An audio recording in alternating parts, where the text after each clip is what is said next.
ஒரு தோசை சாப்பிட்டீங்கன்னா 90 kilo calories. அதுவே அந்த ஒரு தோசை கூட ஒரு ஸ்பூன் ஆயில் போட்டிங்கன்னா 180 கிலோ கேலரிஸ்.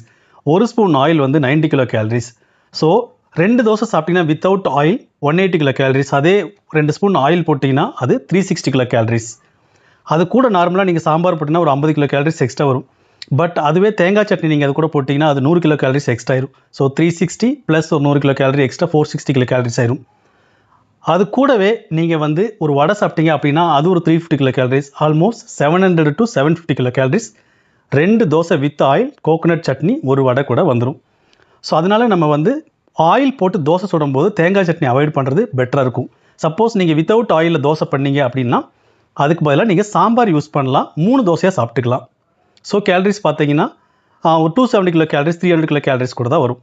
ஸோ ஜென்ரலாகவே நம்ம எந்த கார்போஹைட்ரேட் ஃபுட்டு சாப்பிடும்போதும் கூட வந்து சேலட் சாப்பிடணும். ஃபஸ்ட்டு நம்ம சேலட்ஸ் எதாவது சாப்பிட்டு அதுக்கப்புறம் நம்ம கார்போஹைட்ரேட் ஃபுட் சாப்பிட்டா நம்மளோட பிளட் சுகர் வந்து ஷூட் ஆகாது.